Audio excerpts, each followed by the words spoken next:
parfait, très bien. Et donc, alors on disait justement que Michel a trouvé qu'il y avait une boucle temporelle sur le PDF. Ouais. Donc, il y Pourquoi? a, il y a des pages en double, ouais, sur le PDF. Donc, c'est pas très inquiétant. C'est juste que je pensais que c'était le numéro de page qui change, qui était le même, mais avec un contenu différent. Donc, c'est juste les pages qui sont les mêmes. OK. Et donc, ça veut dire qu'on était à la page combien? Mhm. 95 a priori. 95, exactement. Et donc, on avait vu en effet cette division des perceptions directes autocognitives.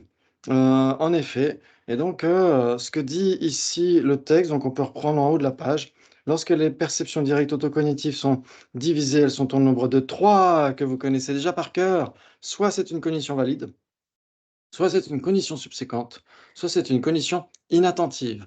Oui, ça veut dire que si cette autocognition, cette perception directe autocognitive réalise nouvellement son objet, c'est une cognition valide, vous êtes d'accord? Oui, oui. Si elle réalise mais plus nouvellement, c'est une cognition subséquente. Et Oui. si elle ne réalise même pas son objet, c'est une cognition inattentive. Ouais.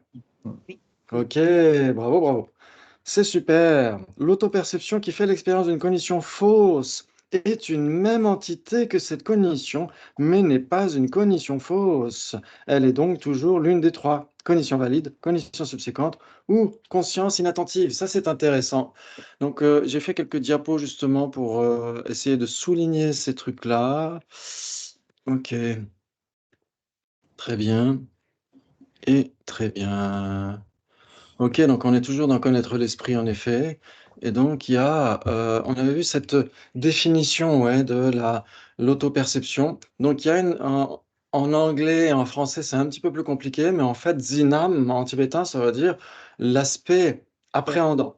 Ouais. Donc, en anglais et en français, ils ont mis ceux qui possèdent l'aspect appréhendant, mais ça pose question. Donc, personnellement, je préfère rester plus proche du tibétain en disant c'est l'aspect appréhendant lui-même. Mm. Ouais. Ok. Et puis après, il y a la définition d'une perception directe autocognitive. Oui, c'est une cognition libre de conceptualisation et non erronée. J'aurais dû mettre le français d'ailleurs, qui est uniquement tournée vers l'intérieur. Ouais. Qui est uniquement tournée vers l'intérieur et qui appréhende ce qui est à l'intérieur. Ouais. Ok. Donc ça, c'est juste un truc en plus. Très bien. Et donc ici, que veut dire être une même entité? Alors, il manque le bas. Ok. Pourquoi il manque le bas? Si, c'est bon. Ok. Donc ici, une même entité et une même substance, c'est trois possibilités. Ouais. Ça veut dire que si deux phénomènes sont une même substance, on pourrait tout à fait dire qu'ils sont une même entité. Ouais. Ça veut dire que si deux phénomènes sont une même substance, ils sont d'abord une même entité et en plus, ils sont tous les deux impermanents. Oui. Ouais, ça joue?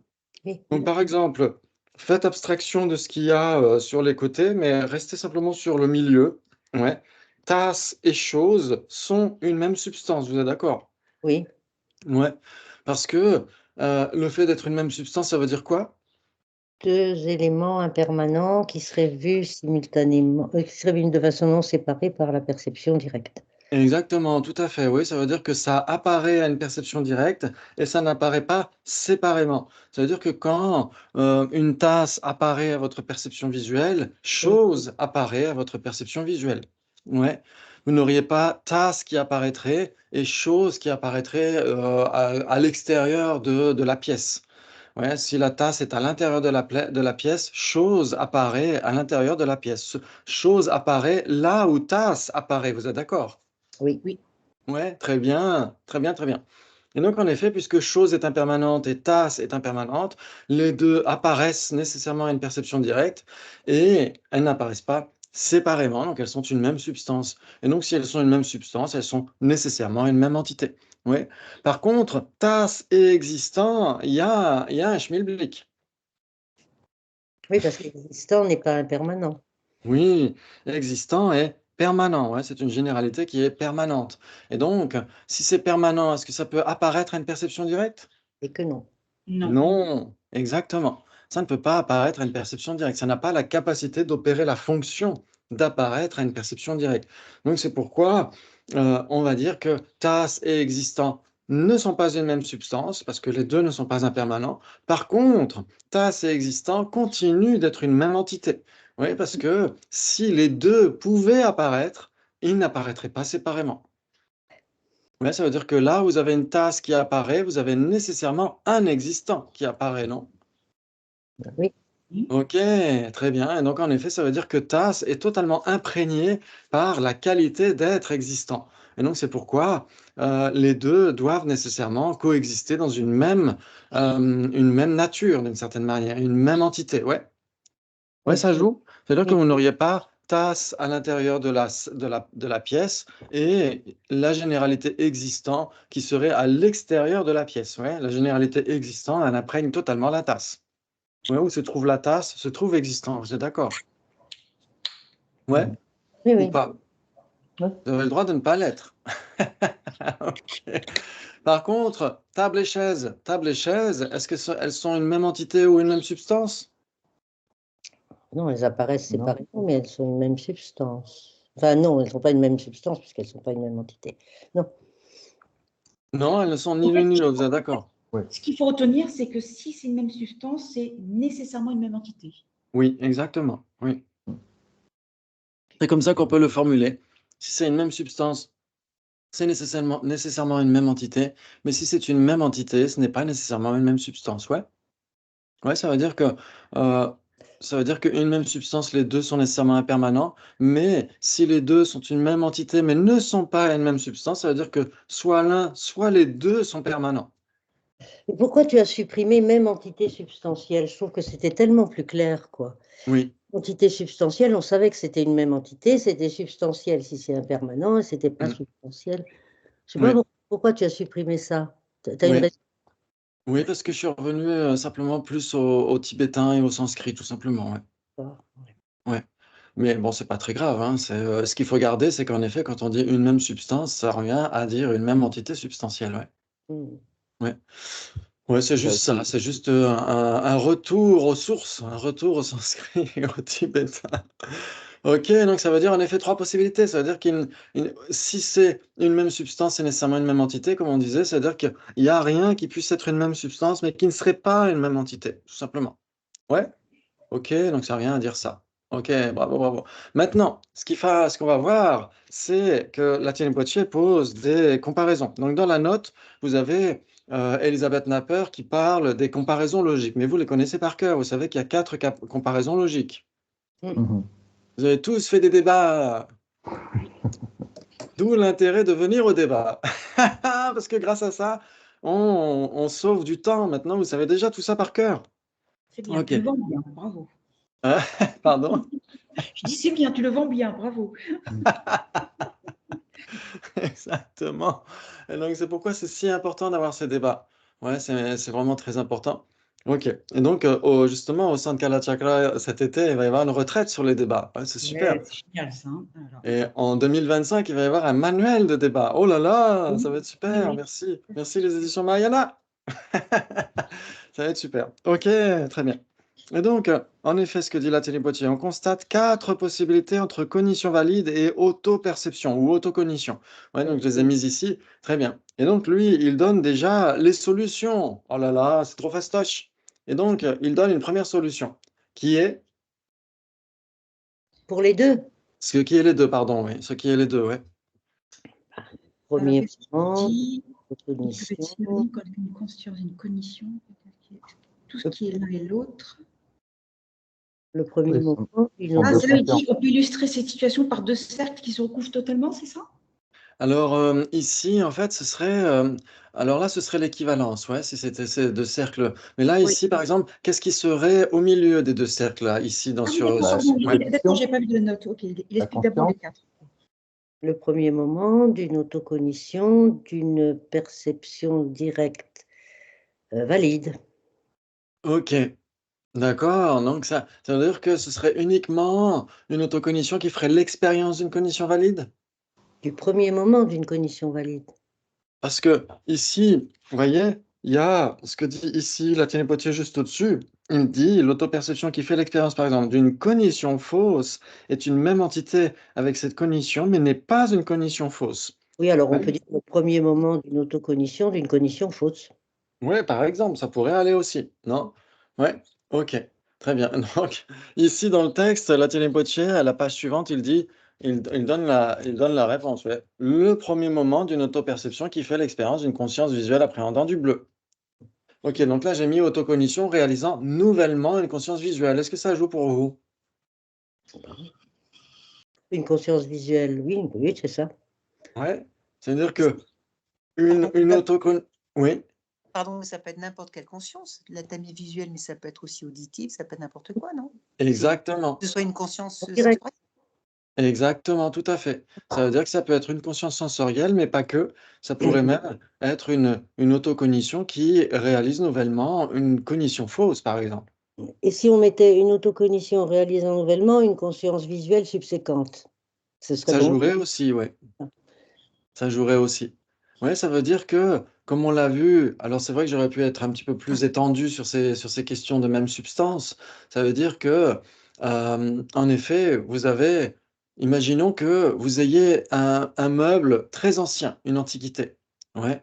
Et ce meuble très ancien, vous voulez le mettre un petit peu au goût du jour. Donc vous allez le repeindre. Ouais. Avec une couleur gris taupe. C'est à la mode, le gris taupe. Et donc vous allez le peindre en gris taupe. Très bien. Et donc, ce meuble a une couleur toute neuve. Vous êtes d'accord?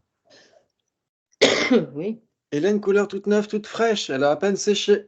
Mais est-ce que le meuble est tout neuf pour autant? La couleur est neuve, mais pas le meuble. Exactement. Ça veut dire que le meuble, lui, il peut être vieux, ancien, très ancien, antique, tout neuf, etc., fabriqué made in China, etc. La peinture, la couleur elle-même, elle est toute fraîche, elle est toute neuve, puisque vous venez juste de le repeindre. Ouais. OK. Et ben là, c'est le même principe avec l'autocognition. L'autocognition, le premier moment d'une autocognition qui réalise une conscience est nécessairement une cognition valide, mais la conscience dont elle fait l'expérience peut être tout autre. Peut être une cognition subséquente, une cognition fausse, une cognition sensorielle, etc., etc. Ouais? Ça joue? Oui. OK. Et pourtant, la table, enfin la vieille table, très, très antique, etc., et sa couleur toute neuve, reste une même entité, reste une même substance. Ouais? Oui. Et ben là, c'est le même principe. L'autocognition qui fait l'expérience d'une conscience, les 2 sont une même substance et pourtant l'autocognition peut être d'une nature tout autre, comment dire? D'un peut être soit une cognition valide, soit une cognition subséquente et cetera et la cognition dont elle fait l'expérience aussi peut être tout autre. Peut être une cognition fausse, une cognition conceptuelle et cetera, ouais. Mais les 2 restent une même substance, c'est ça qui est intéressant. Mhm. Ouais, ça joue ou pas? Ouais, ça me paraît très compliqué en fait, parce que pour moi, à partir du moment où je vois cognition valide et autocognition, il y a, dans les deux cas, il y a le terme cognition, ça suffit pour les assembler.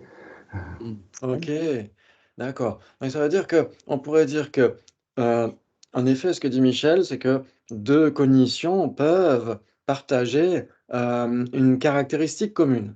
Une conscience, Ouais, de le conscience. fait en effet, le fait d'être des cognitions. Mais ici, ce qu'on recherche, c'est ce qui est à la fois les 2. C'est pas la même chose, ouais. Par exemple, 2 tables partagent plusieurs caractéristiques communes. Le fait d'être impermanente, le fait d'exister, Mhm. le fait d'être déforme et cetera. Par contre, est-ce que quelque chose au monde peut être à la fois ces 2 tables? Et non. Et non. Non? Exactement. Donc il y a une immense différence entre caractéristiques générales partagées par plusieurs trucs et une base commune entre ces 2 trucs. Ah oui, il faut que ça soit un phénomène, pardon. Ouais. Oui, il faut que ce soit un phénomène qui Mm. soit à la fois les 2. Mm. Ouais, Et donc c'est ce qu'on c'est recherche à la ici. fois qui est toute la différence. Oui, exactement. Ouais. Ouais, ça veut dire qu'on recherche quelque chose qui serait à la fois une cognition valide et à la fois une autocognition, ouais. Mhm. Et donc dans ce cas-là, il faut choisir une autocognition valide. Mais en effet, là, on donne des exemples assez précis. Ça veut dire l'autocognition qui réalise nouvellement, parce que la définition d'une cognition valide, c'est quoi? Oui, la cognition nouvelle est infaillible. Exactement, qui réalise nouvellement. C'est ça que ça veut dire nouvelle et infaillible. Ouais, elle est nouvelle et elle est infaillible, c'est-à-dire qu'elle réalise son objet. Ouais.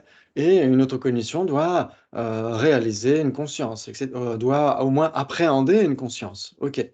Très bien. Donc, une autocognition qui réalise nouvellement une conscience visuelle, c'est en effet une cognition valide et une autocognition. Ouais, vous êtes d'accord? Mhm. On pourrait dire l'autocognition réalisant nouvellement une cognition fausse, l'autocognition réalisant nouvellement une conscience conceptuelle, etc., etc. Ouais, ça jouerait aussi, non? Oui. Ouais, parce que quelle que soit la conscience dont elle fait l'expérience, c'est de l'autocognition elle-même qu'il s'agit, ouais, qui doit être caractérisée comme étant une cognition valide. Ouais, ok. Très bien. Maintenant, le second ici, ce que dit la Rinpoche, il donne l'exemple de ce qui est une autocognition, mais qui n'est pas une cognition valide. Ouais. Et donc, si on dit l'autocognition réalisant au second moment une conscience visuelle, vous êtes d'accord pour dire que ce n'est pas une cognition valide? Mhm. Ouais. Ce n'est pas une cognition valide parce que? C'est le second moment. Oui, parce que? Parce que c'est le second moment. C'est pas nouvelle. Exactement. Elle n'est plus nouvelle. Elle n'est plus nouvelle. Et donc, si elle réalise, mais plus nouvelle. Oui. Quand on dit au second moment, c'est synonyme de subséquent? Oui, exactement. Dans ce cas-là, oui. Ça veut dire que c'est subséquent, en effet, si ça réalise au second moment, ouais, parce qu'une cognition subséquente, elle réalise ce qui a déjà été réalisé, ouais. Oui. Et donc, il faut en effet qu'il y ait ces deux éléments-là pour caractériser une cognition subséquente, qu'elle réalise et que ce soit au second moment. Ouais. Par exemple, le second moment d'une cognition inattentive, est-ce que c'est une cognition subséquente? Non, parce qu'elle réalise pas. Elle ne réalise pas. Exactement, tout à fait. Non, elle réalise pas. Elle réalise pas, ouais. Donc c'est bien le second moment, mais il faut qu'elle réalise pour être subséquente. Bravo! Oh là là, mais vous êtes très fort! Vous êtes très fort! Ok, ok. Donc, l'autocognition réalisant au second moment une conscience visuelle, on pourrait dire l'autocognition réalisant au second moment une conscience conceptuelle, une cognition fausse, une cognition valide. Ça jouerait aussi finalement, non? Mhm. Ouais, parce que c'est pas ça qui fait la caractérisation de cette autocognition qui n'est plus une cognition valide. Ouais, il faut que ce soit une autocognition d'abord, et il faut qu'elle réalise, mais plus nouvellement. Ouais, donc c'est ce qui fait que... Ou alors même on pourrait dire une autocognition inattentive dans le continuum d'un être ordinaire, par exemple, non? Mhm. Ouais, une autocognition inattentive, elle, par exemple, qui appréhende une perception mentale directe. Vous vous souvenez qu'il y avait ces perceptions mentales directes qui durent un instant infinitésimal? Ouais. Oui, on les a vues juste avant, non? Avant les autocognitions. Oui, Oui, oui, Oui, oui, oui. c'est en- celle- Ils sont indiqués en cette occasion.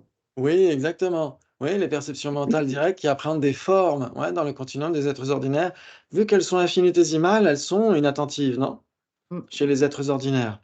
Et donc, on pourrait dire, l'autocognition qui fait l'expérience de cette perception mentale directe est nécessaire, dure nécessairement un instant infinitésimal. Et donc, elle est nécessairement inattentive aussi, non? Mm. Ok, bravo, bravo. Et donc, on pourrait choisir celle-ci aussi. C'est une autocognition, mais ce n'est pas une cognition valide. Ouais, on pourrait choisir celle-ci ici dans le bleu, là, dans le cercle bleu. Ok, waouh. Et ensuite, la Rinpoche donne ce qui est une cognition valide, mais pas une autocognition. C'est facile. Ça, c'est facile. Ouais, conscience visuelle réalisant nouvellement du bleu, vous êtes d'accord? Mhm. Oui. Ouais, si on avait dit conscience visuelle réalisant du bleu, Ben non. non? Ben non, Ah non, puisque Non, parce c'est que pour être valide, il faut que ça réalise nouvellement. Exactement, très bien. Et si on avait dit conscience visuelle appréhendant nouvellement du bleu? Et non, parce qu'elle ne réalise pas, elle ne fait qu'appréhender. Exactement, bravo. Et donc, en effet, il faut vraiment explicitement dire qu'elle réalise nouvellement, ouais, qu'elle est nouvelle et infaillible. Sinon, s'il manque l'un des deux éléments, à ce moment-là, elle n'est plus une cognition valide. Bravo, bravo. On aurait pu dire aussi une conscience auditive qui réalise nouvellement un son, ou une conscience conceptuelle qui réalise nouvellement l'impermanence du son, etc., etc. Ouais, ça jouerait aussi. Ce seraient des cognitions valides, mais pas des autocognitions. Mm. Ouais. Waouh, magnifique! Et ensuite, la Rinpoche donne ce qui n'est ni l'un ni l'autre, ouais, une conscience visuelle réalisant au second moment du bleu. Ok. Et donc là, de quoi est-ce qu'il s'agit? du second moment, donc c'est ni valide et puis c'est pas une autocognition. Oui, c'est une conscience visuelle, donc elle n'est nécessairement pas une autocognition, parce qu'une autocognition n'est nécessairement pas une conscience visuelle, vous êtes d'accord? Mhm. C'est ce qui fait l'expérience d'une conscience visuelle, mais ce n'est pas une conscience visuelle elle-même. Ouais, une conscience visuelle est hétérocognitive, vous êtes d'accord? Oui. Alors qu'une autocognition, comme son nom l'indique, n'est nécessairement pas hétérocognitive. Ouais, ok, très bien. Et donc, cette conscience visuelle qui réalise au second moment est une cognition subséquente. Oui. Et donc, une cognition subséquente pour les Sautrantika ne sera jamais, au grand jamais, une cognition valide. Mhm. Vous êtes d'accord? Oui, oui. Waouh, bravo. Donc, il y a bien 4 possibilités entre cognition valide et autocognition, non? Oui. Oh là là, c'est magnifique. Et ensuite, il dit, il y a aussi 4 possibilités entre cognition subséquente et autocognition. C'est assez facile, c'est à peu près le même principe, non?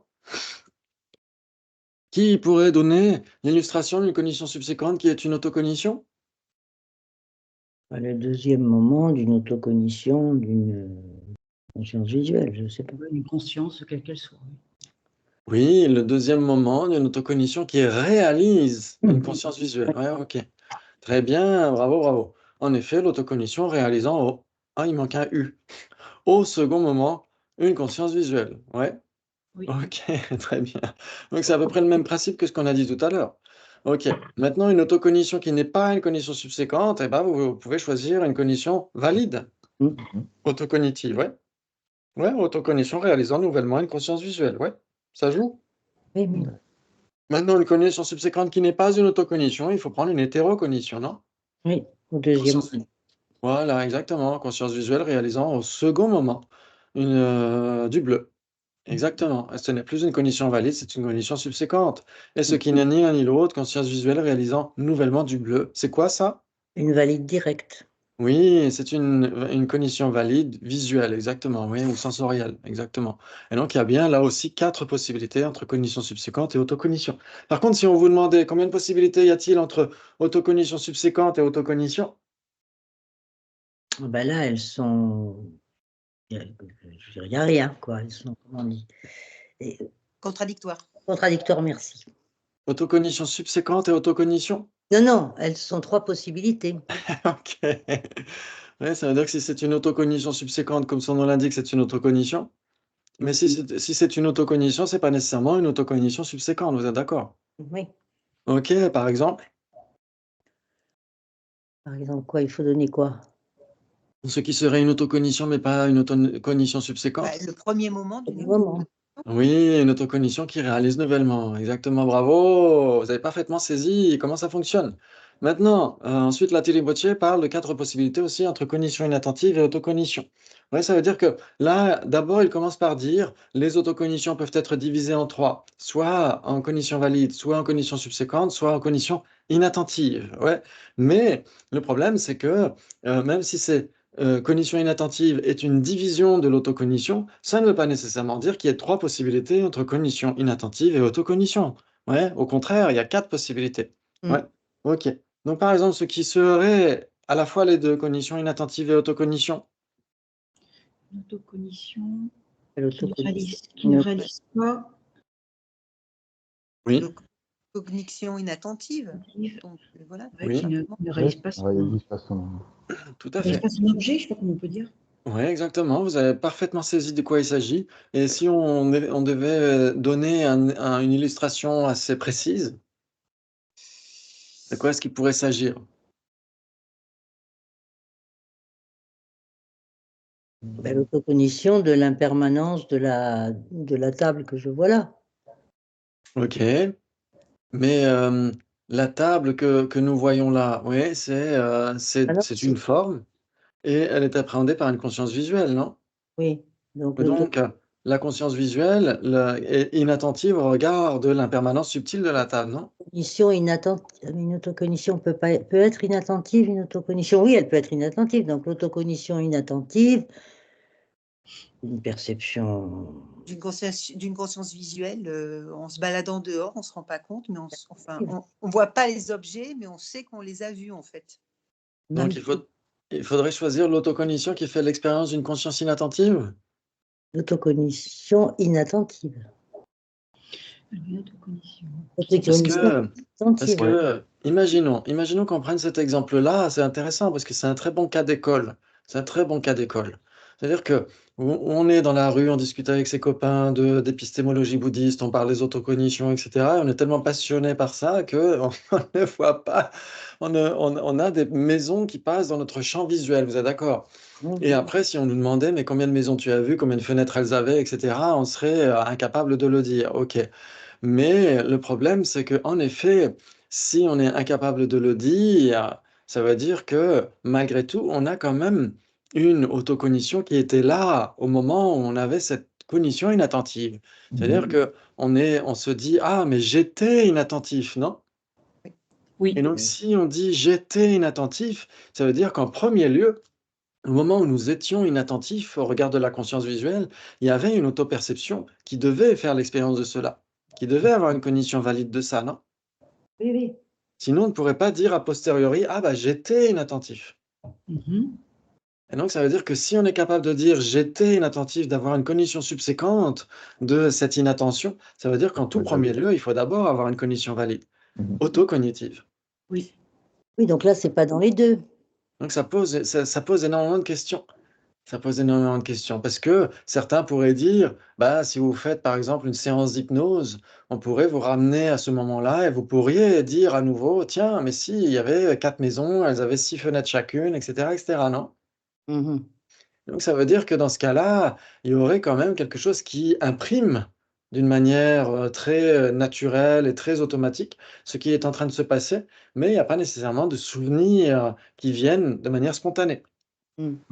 Mais en Et fait, donc il n'y ce en ouais, a peut-être pas d'autocognition ouais. qui ne C'est soit pas comme une l'histoire cognition. de Rayman, là. Cognition mentale chez un être ordinaire. Oui, c'est l'exemple qu'on a donné tout à l'heure. Ouais, Mm. l'exemple que donne Bernard, c'est l'exemple qu'on a donné tout à l'heure. Ça veut dire que si vous avez une perception mentale directe qui est infinitésimale en termes de durée, ben, l'autocognition qui en fait l'expérience elle-même doit être infinitésimale. Oui. Et donc, si elle est infinitésimale, comment est-ce qu'elle pourrait être valide? Mhm. Elle est nécessairement inattentive parce que ça passe trop vite, non? Mhm. Donc ça, c'est une excellente réponse. C'est celle qu'on a donnée tout à l'heure. Oui, Mais c'est pour une moi, la excellente mémoire réponse. serait quelque chose. Hein? Je veux dire, c'est l'histoire de Rayman. C'est inattentif, mais quand il désire se souvenir, il va chercher l'information.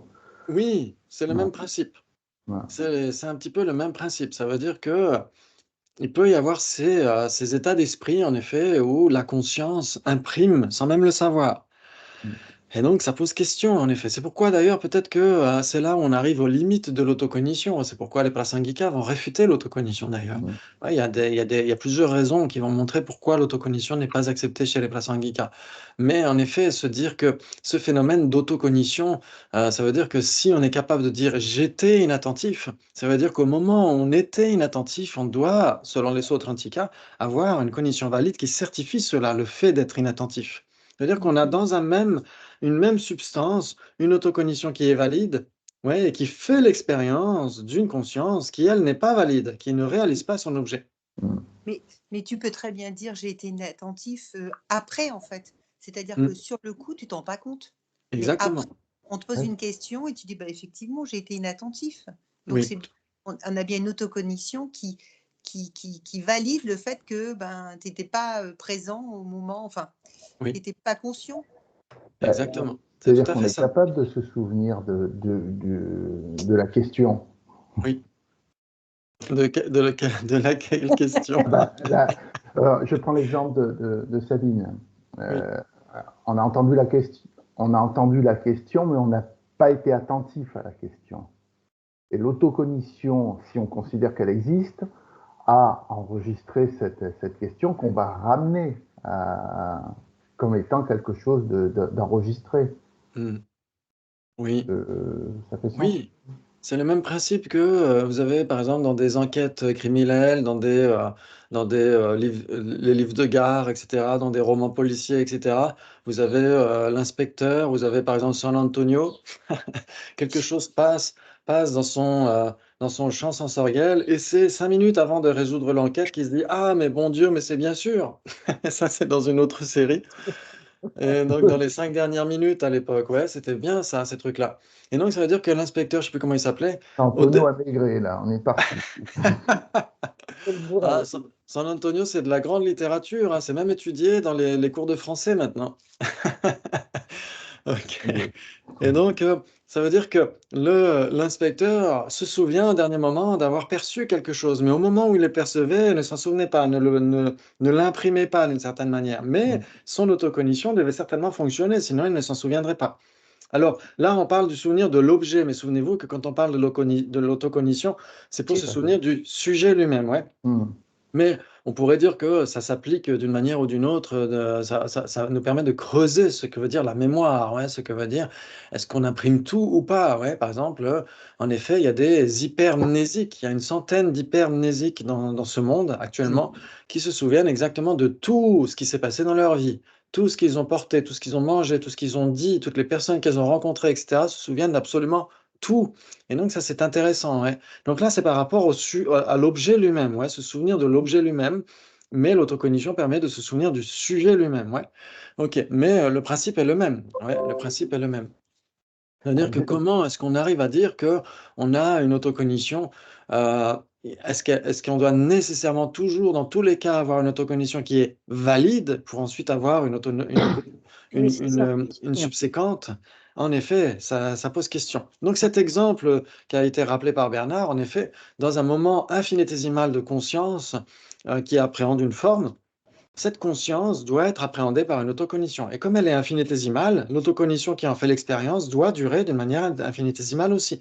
Et vu qu'elle est infinitésimale et que c'est dans le continuum d'un être ordinaire qui n'a pas réalisé l'impermanence subtile, eh ben c'est inattentif. Ouais. Non seulement la perception mentale directe est inattentive, mais même l'autocognition qui en fait l'expérience. Ouais, ça c'est un peu bizarre. Mais bon. Ouais, mais on pourrait prendre cet exemple donné par... C'était toi, Dominique, qui parlait de l'impermanence. On Ouais. pourrait dire, par exemple, l'autocognition qui fait l'expérience d'une conscience visuelle appréhendant du bleu. Là, l'autocognition est inattentive au regard de l'impermanence de cette conscience. Ouais. Ouais. Ouais, C'est-à-dire ouais. que l'impermanence subtile de la conscience visuelle apparaît à l'autocognition, mais elle n'est pas réalisée par cette autocognition. Ouais. Ça, c'est intéressant aussi. On pourrait employer cet exemple-là, pourquoi pas. OK. Donc ici, en effet, la Rinpoche rappelle cet exemple de la perception mentale, l'autocognition d'une perception mentale appréhendant une forme chez un être ordinaire. Ouais. Donc c'est une perception mentale appréhendant une forme, donc ce n'est pas ce dont il s'agit quand on parle d'une clairvoyance. Là, ici, une perception mentale appréhendant une forme, c'est pour dire, il s'agit d'une perception mentale directe indiquée en cette occasion, ouais, qui est à l'issue d'un continuum de perception sensorielle. Ouais. Ouais. Et chez un être ordinaire, pourquoi? Parce que pour les Sotrantika, un être ordinaire ne réalise pas l'impermanence subtile Ouais, oui. directement. Ouais. OK, très bien, très bien, très bien. OK, et ensuite l'autocognition qui n'est pas une cognition inattentive, vous prenez soit une subséquente, soit une valide, non? Oui, oui, ça c'est une Ouais, autocognition. OK. Donc l'autocognition réalisant une conscience visuelle, c'est quoi? Quoi, c'est quoi? C'est une autocognition, mais qui est quoi? C'est valide. Cognition qui est valide. Mmh. Pas forcément d'ailleurs. C'est une Ah! cognition. Mais il faut qu'elle soit Directe. nouvelle pour être valide. Les- Là, elle fait que Exactement. réaliser. Et là, il n'y a pas nouvelle. Ah non, elle peut être subséquente. Elle peut Ouais. être subséquente aussi, ouais. OK, très bien. Donc, dans ce cas-là, on dirait c'est plutôt une autocognition subséquente, ouais. Bravo, bravo, bravo. Parfait, parfait. Ensuite, une perception mentale appréhendant une forme Voilà. chez un être ordinaire, c'est en effet une cognition inattentive. Ouais, cette perception mentale directe qui appréhende une forme, comme on l'a dit, c'est cette conscience mentale qui est infinitésimale, ouais. Et donc, ce n'est pas une autocognition, parce qu'elle appréhende une forme, c'est une hétérocognition. Ouais, elle reste inattentive, ouais. OK, très bien. On pourrait dire, une conscience visuelle appréhendant, une forme, quand vous êtes totalement absorbé dans un solo de guitare de David Gilmour, par exemple, ouais. Et donc dans ce cas-là, votre conscience auditive est totalement plongée dans le son et votre conscience visuelle appréhende peut-être un objet, mais ne le réalise pas. Ouais. OK, très bien. Et ce qui n'est ni une cognition inattentive, ni une autocognition, vous allez dire une conscience visuelle réalisant du bleu. C'est ça, oui. Si elle réalise du bleu, elle n'est nécessairement pas inattentive. Bah, si elle réalise, oui. Oui, bravo, parce qu'une cognition inattentive ne réalise pas son objet, n'est pas capable d'engendrer une certitude au regard de son objet. Ouais, bravo. Et donc, on a bien 4 possibilités, vous êtes d'accord? Mm. Oh là là, mais c'est merveilleux, vous êtes trop, trop fort. Et ensuite, on a les perceptions yogiques. Est-ce qu'on a le temps? On a le temps, c'est merveilleux. Donc, c'est ça qui est intéressant, c'est qu'on va voir différentes façons de parler des perceptions yogiques, soit on parle de la définition donnée par... alors, est-ce qu'il faut lire le texte ou pas par rapport aux quatre possibilités ou pas Non, ça va. pour l'autocognition? Ouais, parce qu'il n'y a pas de, il y a pas de choses à part peut-être à la page 96, à la 1, 2, 3, 4, 5, 6, 7e ligne, 6e ligne, 7e ligne. Vous avez le premier moment d'une conscience visuelle appréhendant du bleu est une cognition valide, mais pas une autoperception. En fait, il faudrait dire le premier moment d'une conscience visuelle réalisant du bleu. Ouais.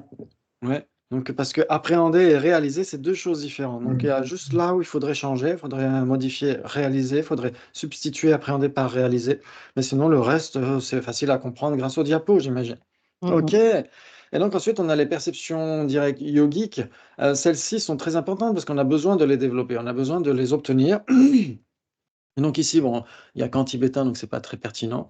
Ok, donc il y a la définition d'une perception yogique et la définition d'une perception yogique, d'une perception directe yogique valide.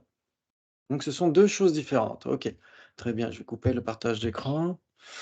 Ok, et donc ici, on a la définition, à la page 97, la définition d'une perception directe yogique est une cognition transcendante, non conceptuelle et non erronée dans le continuum d'un arya, ouais, produite par une absorption méditative qui est l'union du calme mental et de la vision pénétrante et qui est devenue sa propre condition souveraine non commune. Donc, en fait, on pourrait donner une définition plus fluide. On pourrait dire que la définition d'une perception directe yogique, c'est une cognition supérieure ou une cognition transcendante dans le continuum d'Anarya qui est non conceptuelle et non erronée et qui est produite en dépendance d'un samadhi, qui est l'union du calme mental et la vision supérieure, sa condition dominante non commune. Ouais, ok. Donc en fait, ce qu'il faut voir, c'est que ici, vous savez déjà que n'importe quelle perception directe doit avoir trois conditions. Oui. Ok. Ah, salut Gina, j'avais pas vu que tu étais arrivé entre-temps. Ok. Et donc, il faudrait modifier ce système de Skype, qu'on on ne voit pas les caméras quand on fait le partage d'écran. On ne le voit qu'après sur le YouTube. C'est vraiment bizarre. Ok, très bien. Et donc, vous savez qu'il y a trois conditions pour une perception sensorielle, par exemple, qui seraient, par exemple, la perception sensorielle appréhendant du bleu, ce serait quoi les trois conditions?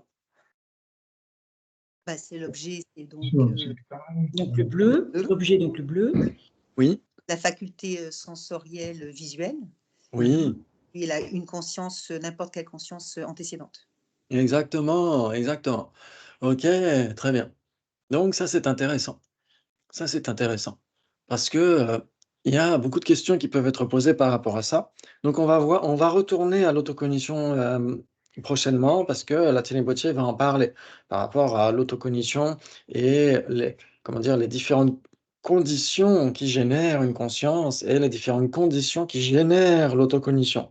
Ouais, ça pose beaucoup de questions et quand on en parle à des guichets, on n'a pas nécessairement toujours des réponses, unanimes. Donc, ça pose question. OK, très bien. Donc en effet, on va dire qu'il y a la condition objectale, ça veut dire que si vous n'avez pas une table en face de vous, vous ne verrez pas cette table. OK. Et la condition dominante, c'est celle qui, permet de dire que nous sommes en présence d'une conscience sensorielle ou d'une conscience mentale. Ouais, ça veut dire que si la condition dominante est une faculté physique, nous sommes en présence d'une conscience sensorielle. Et si la faculté est mentale, on a une conscience mentale. Ouais. Mais on va voir que ça pose question pour l'autocognition aussi. Ça pose une grosse question pour l'autocognition. Ok. Et ensuite, la condition antécédente, c'est un moment de conscience immédiatement antérieure. Ouais, c'est dans la définition même d'une condition antécédente, c'est ce qui est clarté cognitive, ouais, ce qui permet de générer cette clarté cognitive de l'instant d'après. Ok. Et donc, si on dit qu'en effet, c'est n'importe quelle conscience qui vient juste avant, ça veut dire qu'une conscience visuelle pourrait avoir comme condition antécédente une conscience auditive, par exemple. Ouais. Oui. Et donc, dans ce cas-là, ça pose question par rapport à la question qu'avait posée Corinne au début de nos rencontres, quand elle avait demandé est-ce que la condition antécédente est nécessairement la cause substantielle? Ah oui. Et si on dit que c'est la cause substantielle, ça veut dire qu'une conscience auditive l'entité même de la conscience auditive se transforme pour donner la conscience visuelle. Mm. Et ça pose question. Et ça pose question. Ouais, ok. Mais j'ai pas toutes les réponses. Ok. Donc c'est vrai que, par exemple, dans Pointing the Way to Reasoning, Selme Kenso-Rinpoche dit que parmi les 3 conditions, la condition antécédente est la cause substantielle et les autres conditions sont des conditions coopérantes. Mais dans ce cas-là, ça pourrait poser question. Ça veut dire que l'entité même d'une conscience auditive pourrait se transformer pour donner l'entité d'une conscience visuelle. Ça poserait question, ouais. Ok, d'autant que la conscience auditive peut continuer de fonctionner. Mm. On peut avoir le son et l'image en même temps. Ouais. Donc ça pose question là aussi. Ok. Et donc, Et- oui. Pardon, est-ce que c'est vraiment en même temps ou c'est vraiment l'un Ouais. après l'autre, mais on ne le perçoit pas en fait? Parce qu'on peut Alors, avoir oui, on pourrait dire qu'on a différentes consciences en même temps, mais qu'elles ne certifient pas nécessairement leurs objets en même temps. Ouais, Mm. ça veut dire que on peut avoir un continuum de conscience visuelle et un continuum de conscience auditive quand on regarde un film, etc. Mais est-ce que les deux réalisent leurs objets en même temps? On pourrait dire pas nécessairement. Il faudrait que la conscience mentale se rapproche de l'une ou de l'autre par balayage, ouais, en oscillant entre l'une et l'autre, d'une manière parfois même assez rapide, en donnant l'impression d'une continuité. Ouais.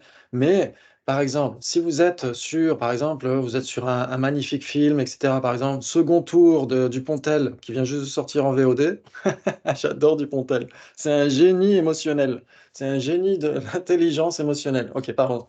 Et donc, si vous êtes sur, par exemple, sur les abeilles, à un moment donné, il y a des abeilles, etc., vous êtes sur les ruches, etc., et vous n'entendez pas de dialogue dans ce cas-là. Mais est-ce que votre conscience auditive cesse de fonctionner pour autant? Mm. Non, elle continue d'être là, de s'écouler naturellement, ouais. C'est-à-dire que vous entendez quand même, malgré tout, des bruits de pas ou le vent dans les herbes, et cetera, ouais. Très bien. Et donc, votre conscience visuelle et votre conscience auditive, mais même les autres, hein, d'ailleurs, hein, fonctionnent en même temps, elles s'écoulent en même temps, mais elles réalisent leurs objets peut-être par intermittence. C'est peut-être ça qu'on pourrait dire.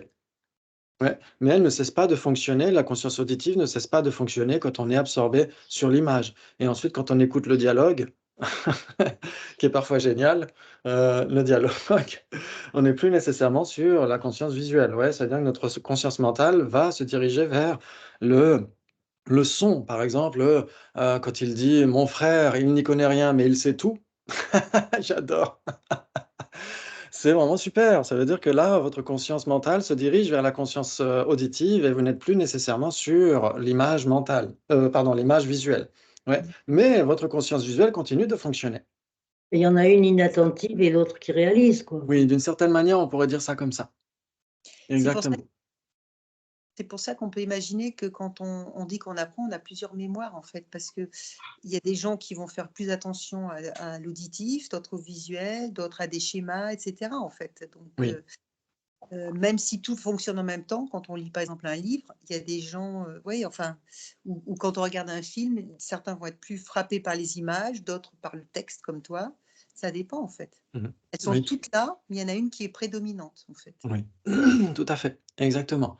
Et même à force d'être entraînées, elles peuvent être plus puissantes. Ça veut dire qu'on peut faire en sorte d'être plus focalisé sur le son ou sur l'image, etc., en fonction de l'entraînement qu'on peut avoir. Ouais, et donc l'entraînement, bien sûr, ultimement, c'est de faire en sorte que la conscience mentale soit entraînée. C'est-à-dire que cette conscience mentale, la 6e conscience, soit la plus puissante, la plus souveraine parmi toutes ces consciences que nous avons, puisque c'est elle qui va se transformer pour obtenir l'éveil.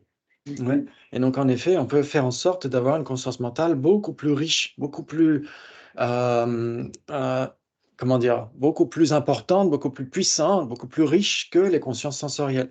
Et c'est le but de l'entraînement méditatif. Ouais. Ça, c'est intéressant. C'est intéressant, ça veut dire qu'en effet, ça prouve que, d'une certaine manière, la conscience mentale peut être entraînée jusqu'à obtenir le calme mental, ouais, et ensuite obtenir vipassana. Ouais, donc d'abord shamatha et ensuite vipassana. Et donc, en effet, le calme mental, c'est quoi? Il y a une définition donnée par Selme Khenso Rinpoche. Il dit que le calme mental, c'est un samadhi qui est associé à la félicité spéciale engendrée par la focalisation en un point sur son objet. Ouais. Et donc, en effet, ça veut dire que le calme mental, c'est pas la même chose que la concentration. Quand vous êtes concentré sur ce que je suis en train de dire, ce n'est pas le calme mental. Ouais, mais le calme mental est nécessairement une absorption méditative, une concentration. Ouais, c'est un samadhi. Hein, samadhi, ça veut dire, c'est une absorption méditative qui n'est pas la même chose que la concentration parmi les facteurs mentaux, déterminatifs. Ouais, quand, on pourrait dire d'une certaine manière, il y a des débats là-dessus, mais moi je serais d'accord pour dire que quand le chat est en train de courir après une souris, quand la souris est prête à sortir du trou, le chat est extrêmement concentré, non? Et donc, est-ce que c'est ce facteur mental de concentration? Certains diraient non, parce que, ce facteur mental de concentration doit être vertueux, alors que le chat, la conscience la conscience du chat n'est pas nécessairement vertueuse quand il est en train de chasser une souris. Et donc, on pourrait se poser la question. Ouais, mais là, ici, quand on parle d'un samadhi, qui est l'union du calme mental et de vipassana, c'est un samadhi qui est nécessairement vertueux. Et c'est une expérience. Oui, C'est exactement. ça. C'est la Oui. différence entre une concentration et une expérience. C'est un état, comme il dit, c'est magnifique comme il dit, c'est un état ouais, c'est indescriptible. Oui, Que oui, j'aimerais bien exactement. connaître. Oui. Et donc, shamatha, c'est quelque chose que... Alors bien sûr, quand vous avez par exemple des retraites qui sont données, qui disent, voilà, retraite du calme mental, etc. Par exemple, moi, j'ai donné des retraites au Centre Kalachakra sur le calme mental, etc. Mais à chaque fois, je tenais vraiment à dire aux gens que c'est une retraite qui est tournée vers le calme mental, qui est faite pour s'entraîner, qui va mener vers le calme mental. Mais dire qu'on fait une retraite de calme mental, c'est de la publicité mensongère. Ouais, donc on peut pas dire ça. On doit dire simplement c'est une retraite qui est orientée vers l'obtention du calme mental. Ouais. Ok. Et donc ça c'est très important parce que le calme mental est vraiment spécifique dans le sens où il faut passer plusieurs étapes de placement de l'esprit. Ouais. Sem Jorba, Gunt Jorba, Lent Jorba, Nyawar Jorba, etc., etc. Oui. Donc tous ces différents niveaux de placement de l'esprit jusqu'au neuvième, le placement égal. Ouais. Nyambar Jorba. Et donc ce placement égal, c'est pas encore le shamatha, c'est pas encore ça. C'est-à-dire que ce neuvième stade doit générer la flexibilité et la félicité. Et on peut dire que c'est à la fois la voie et le fruit, Alors, shamatha. Hein. on pourrait dire que, est-ce que c'est une voie? C'est intéressant ça. On pourrait dire que, euh, du point de vue bouddhiste, est-ce que c'est une voie? Ça pourrait poser question. Ouais, parce que shamatha est aussi développé par les non-bouddhistes. Et si un non-bouddhiste développe shamatha, est-ce qu'il est entré dans une voie, la voie d'accumulation, la voie de préparation, etc.? Ah, On dira que non. Ouais, oui, parce voie que en tant qu'entraînement de l'esprit plutôt. oui, dans ce cas-là, oui, une voie qui est un entraînement de l'esprit, exactement, ouais, tout à fait. Exactement. Ouais. Et donc, une fois que, grâce au neuvième stade, il y a une flexibilité, une félicité, oui, j'ai oublié de parler de la flexibilité dans la définition, ouais. C'est un samadhi associé à cette félicité engendrée par la flexibilité par le pouvoir de la concentration sur son objet, ouais, de la focalisation sur son objet, en effet. C'est-à-dire que la flexibilité va engendrer une félicité, ouais, une félicité physique et mentale. Et quand cette félicité est advenue et qu'elle va commencer à se calmer, là, la personne obtient shamatha. Ouais, ok, très bien. Et donc, ensuite, cette personne va continuer d'analyser son objet et cette analyse va à nouveau générer la flexibilité et la félicité. Ouais, ça veut dire que la définition donnée par Salme Kenso Rinpoche de Vipassana, c'est une sagesse influencée par la félicité spéciale engendrée par la flexibilité du fait de l'analyse de ces objets d'observation en dépendance de l'obtention de shamatha. Ouais, ça veut dire que Vipassana n'est possible que si shamatha a été obtenu. Ouais, ça veut dire que Vipassana, la vision spéciale, engendre à nouveau une flexibilité et une félicité qui avait déjà été engendrée par shamatha.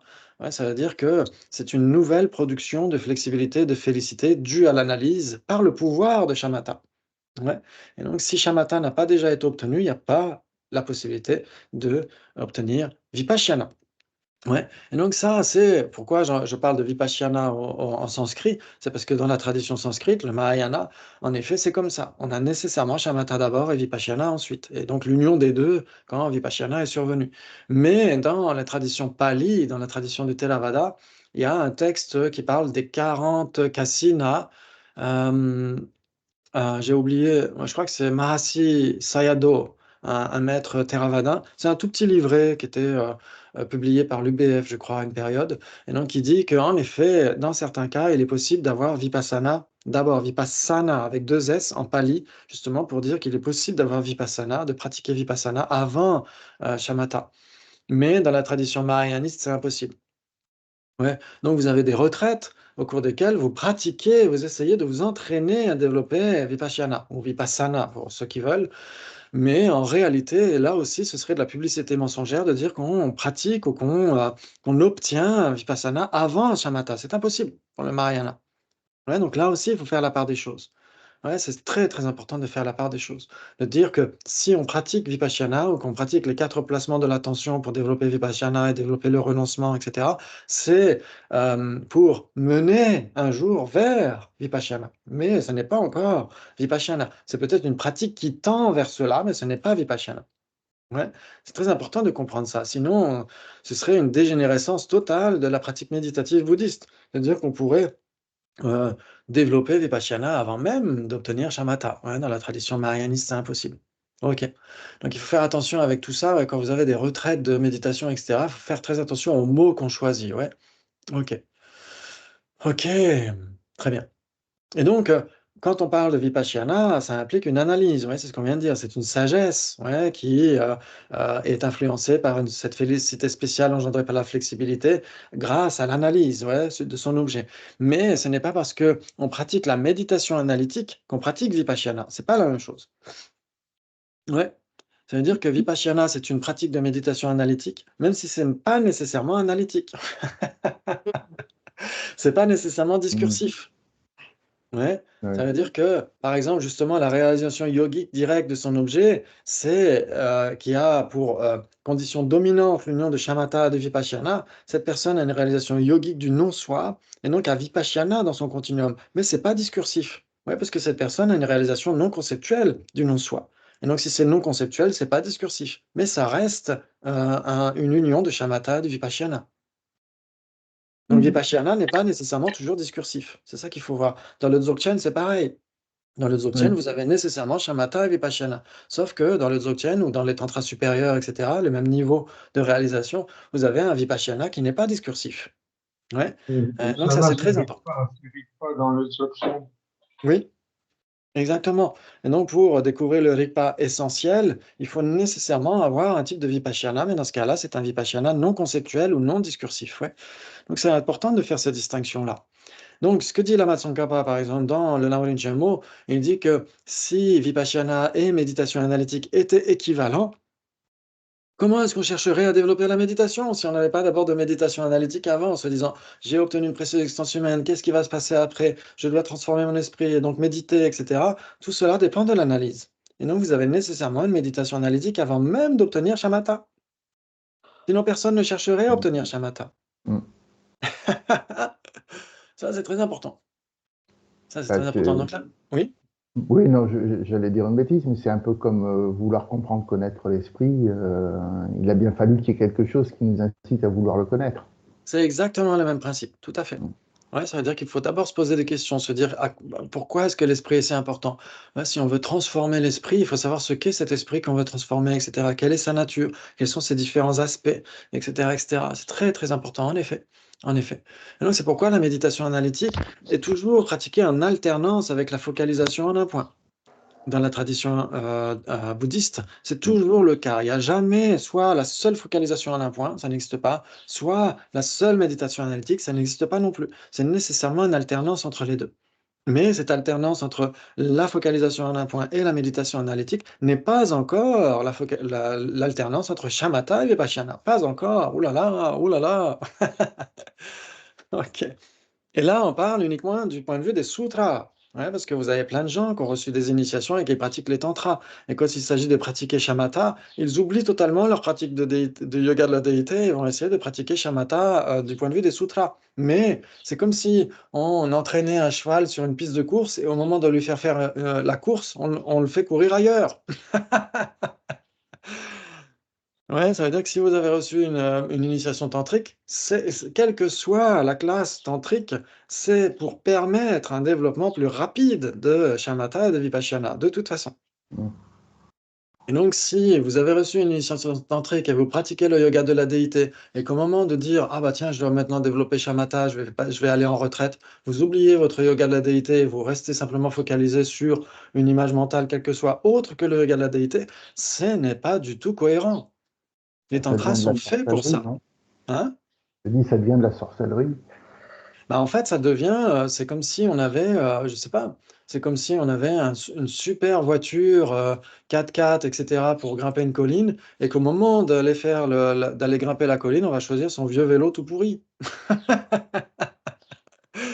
Ouais, le yoga de la déité est spécialement Mm. fait avec le pranayama, ouais, avec les rétentions du souffle, etc., surtout dans les classes Kriya, Charya et Yoga, pour développer d'abord Shamatha et Vipassana plus rapidement, et donc d'obtenir la voie de vision plus rapidement que dans les sutras. Et dans les tantras supérieurs, c'est pour obtenir l'éveil plus rapidement que dans les sutras. Ouais, donc c'est encore plus puissant. Donc c'est pour ça que ces outils sont extrêmement précieux. Le pranayama dans le yoga de la déité, c'est pour développer shamatha vipassana. Donc pourquoi s'en passer au moment où on doit pratiquer shamatha? Ouais, c'est pas du tout cohérent. Ok. Donc ça, c'était juste un point en plus pour voir qu'il y a en effet énormément de choses qui sont très croustillantes quand on commence à parler de la perception directe yogique. Ouais. Il y a beaucoup de choses très croustillantes. Et donc, en effet, il faut d'abord voir que c'est dans les continuums d'un arya.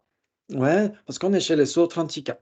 Ouais, on est chez le Sautrantika. Dans les Sautrantika, une perception, d'ailleurs, pour tous les non-prasangika, on pourrait dire, pour tous les non-prasangika, une perception yogique n'existe que dans le continuum d'un arya.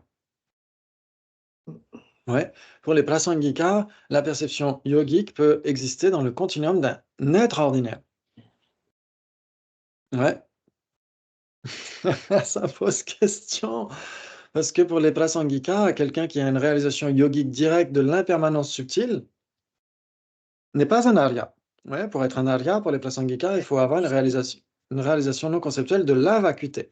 Ouais. Et donc, si quelqu'un a une réalisation yogique directe de l'impermanence subtile, c'est une réalisation yogique directe, mais ce n'est pas encore dans le continuum d'un arya. C'est pourquoi les prasangika diront que quand on parle des 4 nobles vérités, on ne parle pas nécessairement des 4 vérités des nobles aryas. Ouais, ça veut dire que l'impermanence subtile peut être réalisée directement dans le continuum d'un non-arya. Ouais, donc dans les 16 aspects des 4 nobles vérités pour les prasangika, ce n'est pas nécessairement des objets de réalisation des aryas, si on parle des aspects tels qu'ils sont mentionnés par les écoles précédentes. Ouais. Ok. Oui, Non, c'est pas dans les perceptions yogiques. pardon? Oui, Michel? Je disais, ça serait à ce moment-là à mettre dans les clairvoyances, c'est pas dans les perceptions yogiques. En fait, si, c'est toujours dans les perceptions yogiques, sauf que les aryas des prasangika pour être considérés comme des aryas, doivent avoir une réalisation non conceptuelle de la vacuité. Oui. C'est ça qui fait que cette personne est un arya. Ouais, si une personne n'est pas un arya, mais a une réalisation yogique directe de l'impermanence subtile, c'est en effet une réalisation yogique, c'est une perception directe yogique, mais ce n'est pas dans le continuum d'un arya. Ouais.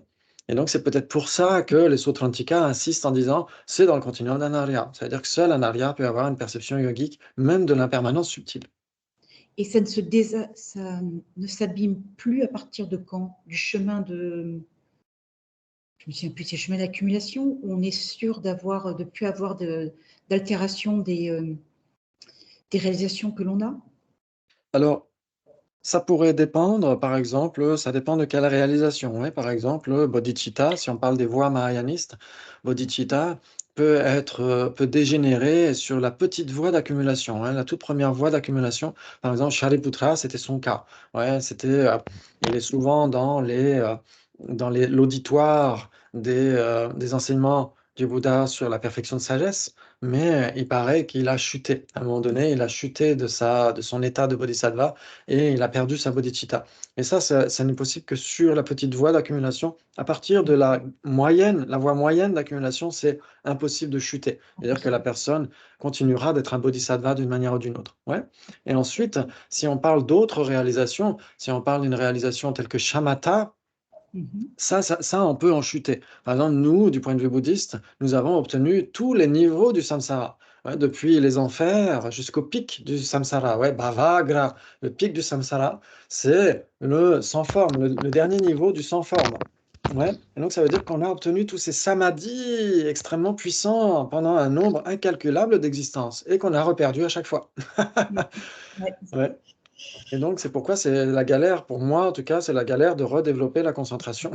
Parce que... Pour moi aussi, oui. Mais j'imagine que si quelqu'un a développé l'union de shamatha et de vipassana, dans ce cas-là, ça dépend de quel type d'objet. Parce que quand on passe sur les voies de préparation, etc., ce n'est pas n'importe quel shamatha et vipassana. C'est shamatha et vipassana qui ont pour objet la vacuité ou le Oui, non-soi. Ouais. oui, tout à fait. Ouais. Et dans ce cas-là, j'imagine que ça ne peut plus être perdu. Ouais, la personne ne va faire que continuer, etc. Et quand les Aryas ont une réalisation directe du non-soi, dans ce cas-là, là, c'est pareil, c'est irréversible. Ouais. Ok. Ouais. Mais c'est intéressant. Ouais, il y a beaucoup de choses qui peuvent être réalisées, mais qui peuvent être perdues. Ouais, j'imagine qu'il y a des gens qui ont peut-être développé une forme de renoncement et qui ont peut-être pu perdre cela. Ouais, des gens qui, mais bon, ça se trouve, ça nous est arrivé un nombre incalculable de fois, ouais, par le passé. Ok, donc on essaiera de poursuivre ces questions sur la perception yogique parce que c'est intéressant aussi par rapport à ce que dit Latri Rinpoche entre l'autocognition qui fait l'expérience d'une perception yogique, parce qu'il dira que chez Yongzin Purbuchok, la définition d'une perception yogique, c'est une hétérocognition. Ouais, Shenrik. Ouais, c'est une hétérocognition. Et donc, Latri Rinpoche va donner des arguments pour dire qu'il n'y a pas besoin de parler d'hétérocognition. Mais les arguments qu'il donne posent question. Et donc, normalement, la semaine prochaine, je crois qu'il y a, je vais vous dire ça. Ah, bah, j'ai noté le 15 maintenant. Non, Oui, c'est Ok. Ah oui, c'est le 15, en effet. Le 15. On se retrouve dans 15 jours, exactement, tout à fait. Et ce soir, les débats pour ceux qui veulent. Et dimanche soir, il y a le Dharma aussi pour ceux qui veulent. Waouh, magnifique. Bravo à tous. Merci beaucoup. Bravo, merci mille fois. merci. Excellente journée. Ciao. Adieu.